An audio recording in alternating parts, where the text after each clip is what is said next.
Hello, Carolyn Stevens. Did you notice that during and immediately after your holiday break, your stress levels were settled? You began to feel, well, more like a human being again? But the settling was so temporary. Those familiar stressors began kicking back in once you got back into the mainstream, didn't they? I know when I returned to work after a couple of weeks off, I was relaxed, refreshed, and had a renewed clarity about everything. And then, as the days passed, I became increasingly stressed. I felt less able to stay on top of what was hitting my desk. The feeling of overwhelm began to creep back in. My promise to stay away from evening work went down the plug hole.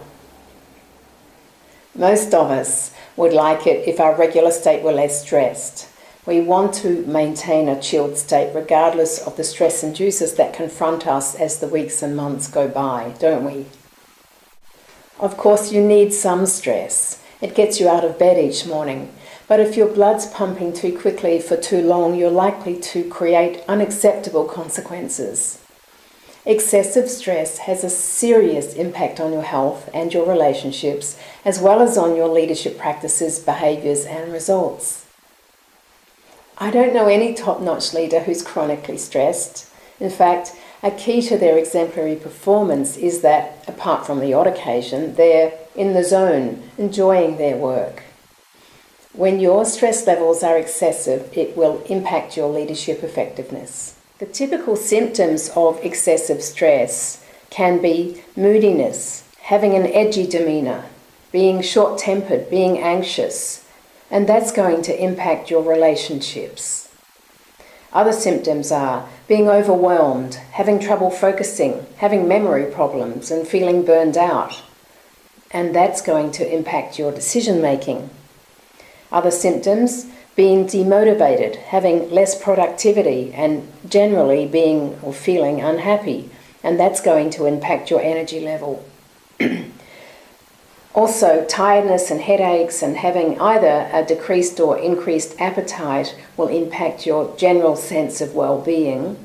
And finally, sleep problems and elevated blood pressure and elevated cholesterol and low immunity will impact your overall health and fitness. Being alert to these typical symptoms of chronic stress is a crucial first step, and taking steps to reduce your excessive stress is the next. Okay, let's be realistic. Chronic stress simply isn't something you can afford to live with. It will definitely prevent you from being a great leader and possibly prevent you from living a long, healthy life too.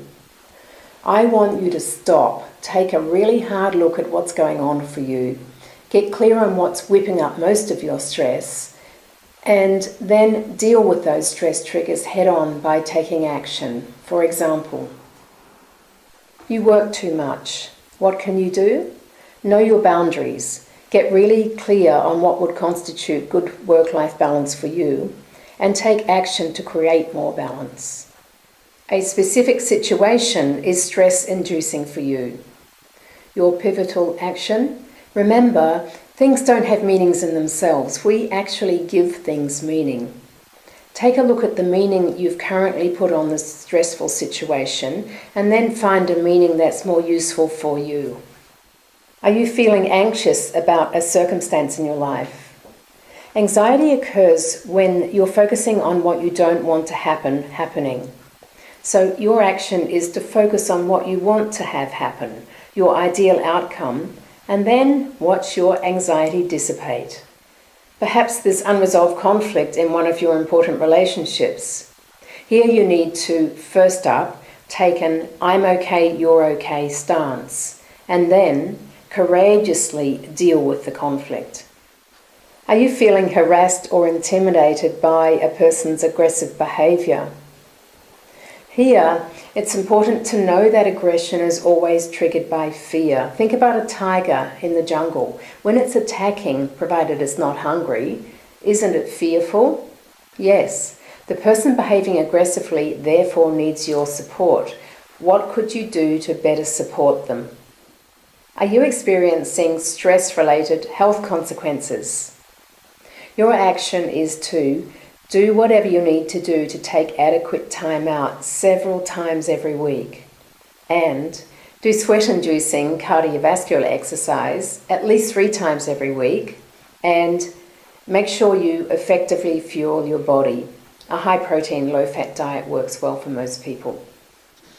If you want to be a more tuned in, more responsive, overtly intelligent, resourceful leader, managing your stress is an imperative. Really, truly, it's not an option to ignore it. You can't operate at your best when you're overstretched and pushing yourself to the limit. Which of the above checklist items will you begin to habituate, beginning now, whilst you take advantage of your post-holiday chilled state? Or maybe there's something that's not on the checklist that will work for you.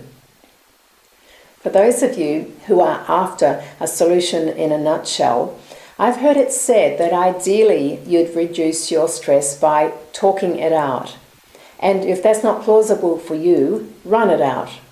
Can you talk it out, or do you need to run it out? Stress management frequently gets put on the table with the leaders I coach. These leaders firstly understand the cost the chronic stress has on their success, and secondly, they know that habituating new thinking, new behaviours and new routines usually needs external support.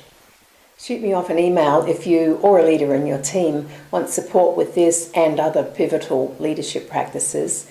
We can then arrange to have a chat about how you want your 2012 and beyond to be. All the best until we next communicate.